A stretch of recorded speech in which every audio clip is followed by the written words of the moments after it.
여러분, 사람이 좋은 형편에서 살고 좋은 환경에서 삽니다. 그렇다면은 자기에게 주어진 그 환경에 만족하고 살아가는 사람들이 굉장히 많겠죠? 어느 누가 보더라도, 야, 저 사람은 모든 걸 다 갖췄어. 어떤 것도 부족한 게 없어. 저 사람이 행복하지 않으면 세상에 누가 행복할까? 저 사람이 만족하지 않으면 누가 만족하며 살아갈 수 있을까? 그런데 막상 그 사람에게 찾아가서요, 당신 행복합니까? 하고 물어보면 나는 행복합니다, 나는 만족합니다, 이런 대답 듣기가 쉽지 않아요. 왜 그럴까요? 여러분, 만족에는 끝이 없죠. 아무리 가져도 만족이 없어요. 행복할 수 있는 모든 조건을 다 가지고 있어도 늘 그 조건을 바라보면서 만족하려고 하는 사람들에게는 만족이라고 하는 걸 기대하기가 어려운 겁니다. 어떤 사람은 많이 가지고 있어도 그 가진 것에 만족하지 못해서 늘 불행하다고 생각하고, 어떤 사람은 가진 것이 별로 없는데도 늘 감사하고 행복하게 살아가는 사람들이 있어요. 그러니까 이 행복이라고 하는 것이 소유에 있는 것이 아니라, 환경에 있는 것이 아니라 결국은 그 사람의 마음에 달려 있다는 것을 우리가 알 수 있습니다. 환경을 대하는 그 사람의 마음의 자세와 태도를 따라서 행복하냐 행복하지 않느냐가 결정이 될 수 있는 거지, 결코 환경이나 조건이 그 사람을 행복하다 행복하지 못하다라고 판단하기가 어렵다는 겁니다. 그럼에도 불구하고 배부름과 풍부한 환경, 이것은 배고프고 궁핍함에 처한 환경보다는 그래도 좀 더 나은 환경이라고 할 수 있습니다. 근데 오늘 바울이 말하고 있는 이 가난과 굶주림, 배고픔, 이것은 여러분, 인간이 경험할 수 있는 최악의 상황을 지금 말하고 있는 거예요. 바울이 지금 이 빌립보서를 기록을 할 때에 그가 처했던 환경은 어떤 환경이었습니까? 로마의 감옥에 갇혀져 있어요. 부자유한 몸이었습니다. 매여 있는 몸이었습니다. 자유를 얻지 못한 몸이었습니다. 그 안에서 내가 할 수 있는 것이 무엇이 있을까요? 그럼에도 불구하고 그는 자신에게 처해 있는 이 환경을 한 번도 탓한 적이 없어요. 하나님 원망할 수도 있지 않겠습니까? 하나님, 내가 주님을 만나고 난 그 이후로 내가 평생을 이렇게 고생을 했습니다. 복음을 위해서, 나를 위한 인생이 아니라 주를 위한 인생을 살면서 내가 얼마나 고생을 많이 했습니까? 매를 맞게도 죽도록 매도 많이 맞았고, 감옥에도 갇혔고, 죽을 고비를 수도 없이 넘기면서 여기까지 살아왔습니다. 그러면 내 인생 말년은 조금 나아야 되지 않겠습니까? 그런데 이렇게 감옥에다가 쳐놓고 아무것도 지금 못하게 만드시지 않습니까? 그리고 하나님 원망하고 불평할 수도 있잖아요. 만약 환경을 탓하면서 시작도 해보기 전에 포기하는 분들이 계신다면 우리는 바울 앞에서 다시 한번 생각을 좀 해봐야 됩니다. 그는 복음을 위해서 많은 고생을 했어요. 그러나 끝까지 그 사명 감당합니다. 오늘 저와 여러분들 중에 바울보다 더 척박한 환경 속에 지금 처해 있는 분들이 있습니까? 바울보다 더 고생하고 바울보다 더 힘들고 어려운 환난을 겪고 계시는 분들 계신가요? 만약에 그런 분들이 여기 한 분이라도 계신다고 할지라도 한번 잘 생각해 봅시다. 바울은 그런 고생을 나 하나의 어떤 영달을 위해서 그런 고생을 한 게 아니에요. 하나님 나라, 하나님 영광에서 주의 복음을 위해서 그 길을 걷다가 그런 고생을 한 거예요. 그런데 우리가 바울보다 지금 더 척박한 환경에 처해 있다고 할지라도 우리가 주님을 위해서 당하는 고난입니까? 아니면 내가 어리석고 미련없고 지혜롭지 못하고 내 욕심을 내려놓지 못해서 당하는 고난입니까? 우리가 이것을 잘 비교를 해보자고요. 그래서 우리는 어떠한 경우에도 어떤 환경 속에 있다고 할지라도 이 환경을 핑계 삼아서 불평하거나 원망해서는 안 된다는 거죠. 내게 주어진 환경이라고 한다면 이 환경은 내가 극복해야지 될 대상이지 원망의 대상이 되어서는 안 된다는 겁니다. 그러면 우리에게 더 나은 미래를 기대하기가 어려운 것이죠. 결국 환경을 대하는 자세와 태도, 환경이 문제가 아니라 우리 자신이 문제라는 것을 우리는 알 수 있습니다. 특별히 우리 그리스도인들은 어떠한 경우에도 환경을 탓하거나 원망하면서 우리가 스스로 더 나은 인생을 살아갈 수 있는 기회를 스스로 차버리면 안 됩니다. 바울이 그 척박한 환경 속에서 끝까지 해내는 인생을 살아갈 수 있었던 이유가 뭘까요? 그가 남들보다 더 특별한 어떤 능력을 가지고 있었기 때문입니까? 여러분, 바울이나 우리나 별 차이 없는 사람들이에요.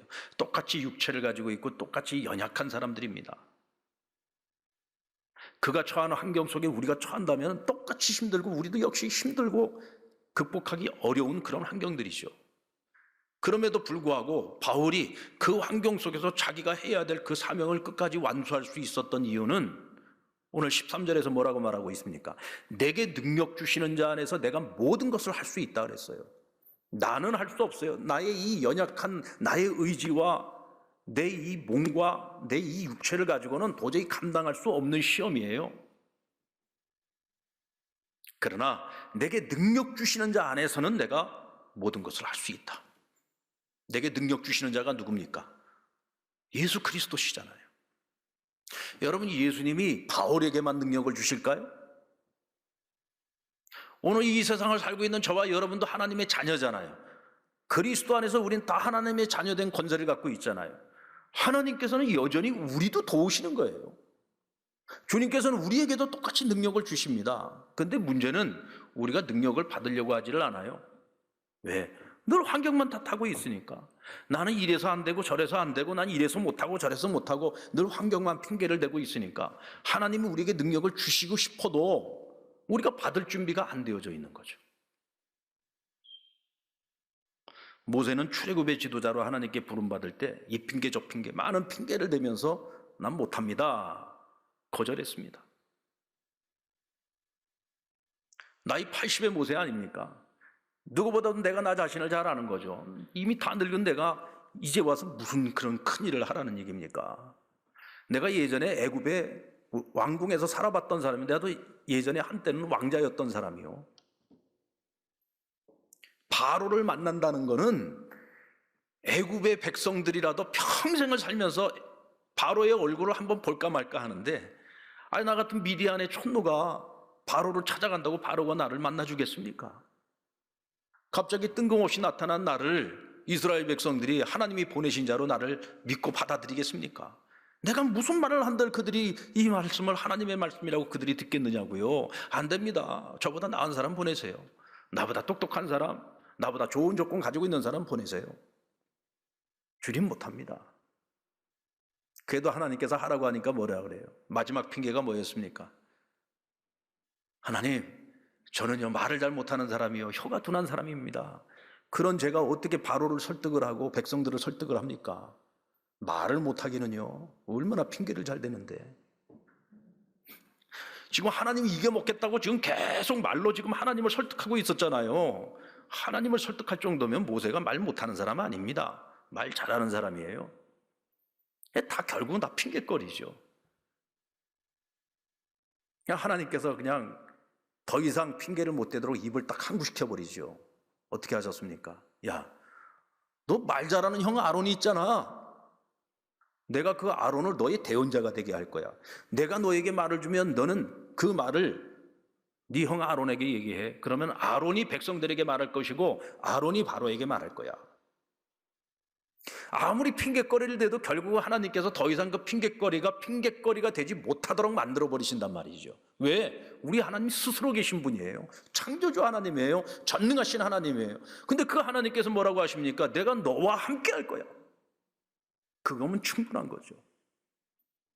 너가 가지고 있는 모든 부족함과 모든 연약함, 그걸 다 핑계라고 다 얘기해봐. 내가 그걸 모든 가능성으로 바꿔버릴 테니까 두려워 말고 가. 모세가 하나님 앞에 결국 항복하고 순종해서 나아갈 때 그런 평생을 주께서 맡기신 사명을 감당하면서 내게 능력 주시는 자 안에서 모든 것을 할 수 있는 그 하나님의 능력을 경험하게 된 거죠. 홍해라는 장애물이 그 앞을 가로막고 있고 뒤에서는 군대가 쫓아옵니다. 애굽의 군대가 쫓아옵니다. 이때 여러분 이스라엘 백성들이 보여줬던 태도는 뭡니까? 불평과 원망이죠. 그냥 애굽에서 살게 내버려 두지 우리 여기 데리고 와서 다 죽이는구나. 그들은 항상 그랬습니다. 광야 40년 동안에도 늘 그랬어요. 부족한 것이 있을 때마다 원망하고 불평했죠. 근데 그때마다 모세는 어떤 자세를 취합니까? 이제부터 우리의 하나님 여호와께서 우리를 위하여 우리를 구원하시는 일을 바라보자. 여러분, 위기가 있어야지 되고요, 어려움이 있어야 되고 환난이 있어야지 그때 하나님이 일하시는 거예요. 그때 기적을 경험하는 겁니다. 절호의 기회가 온 거죠. 하나님 살아계심을 볼 수 있는 기회가 온 거예요. 하나님 기적의 하나님, 우리를 이기게 하시고 승리케 하시는 하나님이신 것을 경험할 수 있는 기회가 찾아온 거예요. 같은 위기가 찾아와도 그 위기를 대하는 자세가 다른 거잖아요. 이제 우리는 다 죽었다, 절망하는 이들이 있는가 하면 이제 하나님께서 우리를 위해서 행하시는 일을 한번 지켜보자. 믿음을 가지고 바라보는 거죠. 하나님 나와 함께 하신다. 그 하나님께서 우리를 하여금 능치 못함이 없게 하실 것이다. 오늘 저와 여러분에게 필요한 믿음이 바로 이런 믿음입니다. 우리 한번 다 같이 따라해 보실까요? 내게 능력 주시는 자 안에서 나도 모든 것을 할 수 있다. 할 수 있다. 아멘. 할 수 있다. 할 수 있다. 할 수 있습니다. 자꾸 못한다 하지 마세요. 나는 이래서 못하고 저래서 못한다. 여러분, 하나님께서요 더 이상 핑계거리로 삼지 못하도록 만들어 버리십니다. 주 안에서 할 수 있다는 믿음을 가진 이들에게는 이 광야의 이 척박한 환경이 오히려 모든 가능성의 지름길이 될 수 있다는 사실을 기억하십시오. 모든 가능성의 지름길입니다. 자, 우리 빌립보서 1장 12절로 14절 말씀을 같이 한번 읽어볼까요? 시작.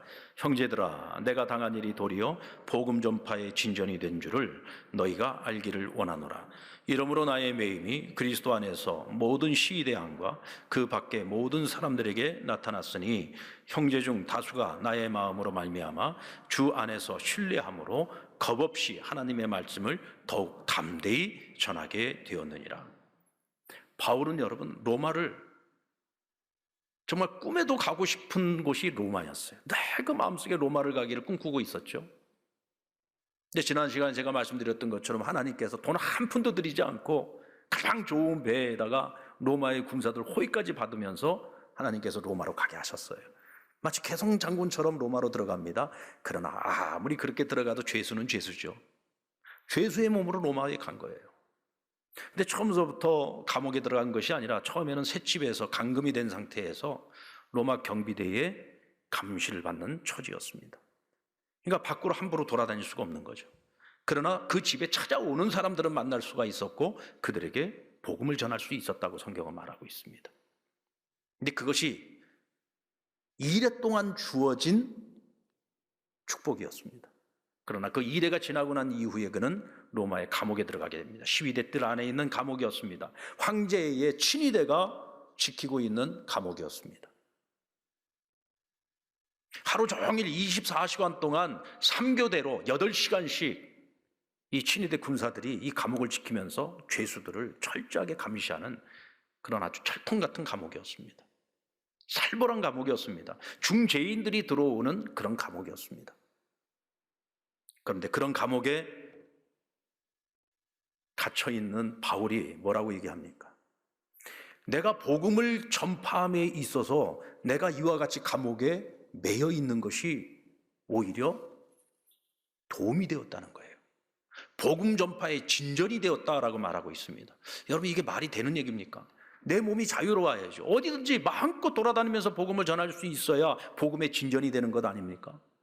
감옥에 갇혀 있습니다. 지금 감옥에 갇혀 있는 바울이 할 수 있는 것이 무엇이 있을까요? 우리 같으면은요, 내가 여기서 뭘 할 것이 있어? 무엇을 할 수 있어? 다 포기해버리고 말았을 거예요. 바울은 생각합니다. 왜 하나님 나를 로마까지 오게 하셔서 이렇게 감옥에 갇혀 있게 하시는 걸까? 생각을 하는 거죠. 아하! 하나님께서 나에게 복음 전할 기회를 주시는구나. 왜? 24시간 동안 이 친위대 군사들이 나랑 딱 붙어 있어야 돼요. 바울에게서 시선을 떼면 안 돼요. 철저하게 감시해야 됩니다. 그런데 이 친위대 군사들이 어떤 사람들입니까? 이 전부 귀족의 자녀들이에요. 왜냐하면 황제의 친위대는 황제의 경호부대입니다. 그러니까 언제 암살이 있을지 모르는 거예요. 그래서 가장 믿을 만한 사람들, 가장 믿을 만한 가정의 자제들을 친위대 군사로 삼는 거예요. 로마 황제의 측근들과 가장 가까이 있는 사람들이고 권력의 가장 중심에 있는 사람들이었습니다. 바울은 오히려 내가 감옥에 갇힌 이 상황이 복음을 전할 수 있는 최고의 기회라고 생각을 한 거죠. 감옥에 갇히지 않았으면 내가 어떻게 이 로마의 친위대 병사들을 만날 수 있을까? 이 군인들 내가 어떻게 만날 수 있을까? 또 그 안에서 많은 귀족들을 만났습니다. 내가 어떻게 귀족들을 만날 수 있었을까? 여러분, 바울이 로마에 왔을 때 오는 동안에 유라굴로 폭풍을 만나고 그 가운데서 바울을 통해서 한 사람도 죽지 않고 다 같이 살아왔다는 이 이야기가 로마 전역에 퍼져나가고 있었어요. 게다가 그가 유대 땅에서부터 시작해서 여기에 오기까지 그가 전하는 복음에 관한 여러 가지 많은 소문들이 있었습니다. 로마의 귀족들은 적어도 배운 사람들이잖아요. 배운 사람들은 항상 배움의 목마름이 있어요. 알고 싶은 거에, 궁금한 거에 대체 저 바울이라는 사람이 전하는 것이 무엇인가? 그 성경에 보면은 바울이 감옥에 갇혀 있는 동안에도 그를 은밀하게 찾아오는 귀족들이 많이 있었습니다. 그가 전하는 복음이 대체 어떤 것인지 궁금한 거예요. 대체 저 사람이 어떤 사람에게 그런 기적을 행하고 그런 표적들을 행하였는지 너무너무 궁금했던 거죠. 그냥 바울은 감옥에 가만히만 있어도 사람들이 찾아옵니다. 게다가 군사들이 옆에서 지키고 있으면서 삼교대니까 계속 사람이 바뀌잖아요. 그들에게 계속 복음을 전하는 거예요. 감옥에서 복음을 전하는데 거기서 무슨 역사가 일어나겠습니까? 여러분, 하나님이 그 자리에 함께 하는데 왜 역사가 일어나지 않겠어요? 많은 병사들이 예수님을 영접하고 바울에게 세례받고 구원을 얻고 그리스도인들이 된 거죠. 할렐루야.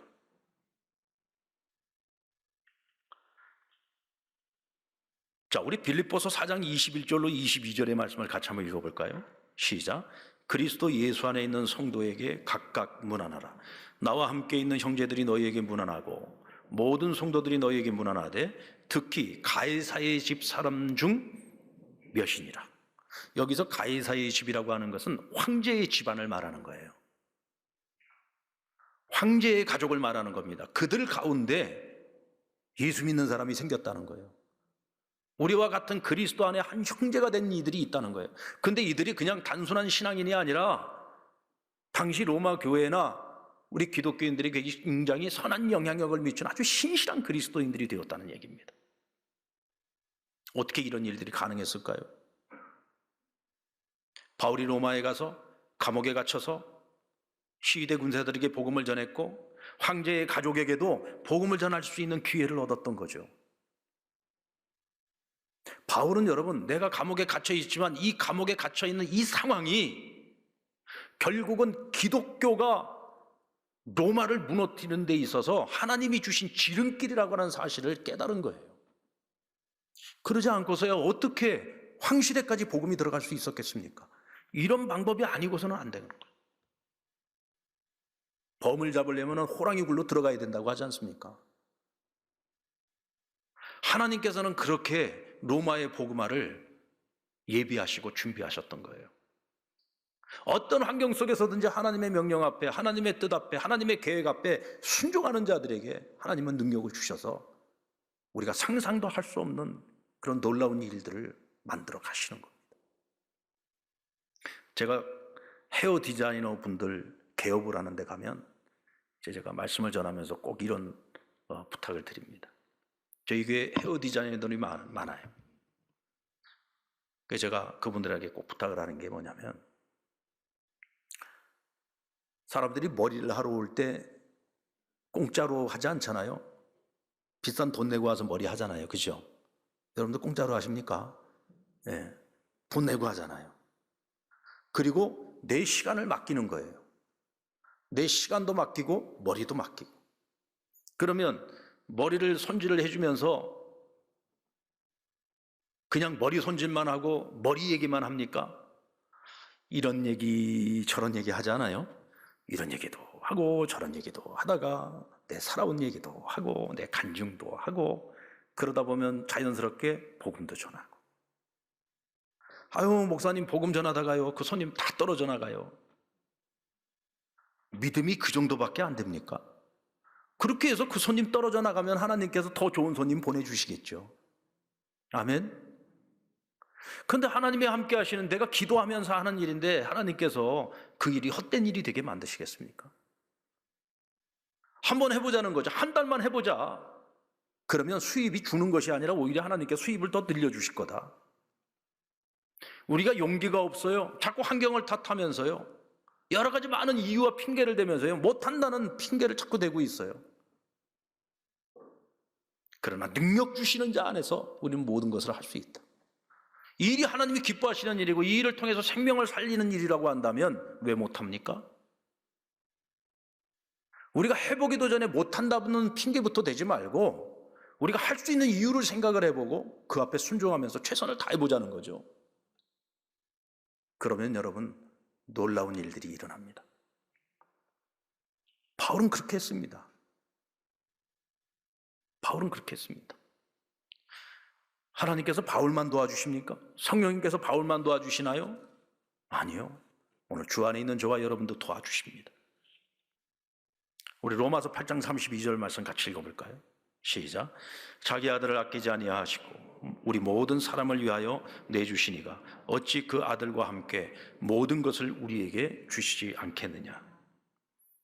우리는 하나님의 아들이신 예수님의 생명과 맞바꾸어진 존재들입니다. 얼마나 귀한 존재입니까?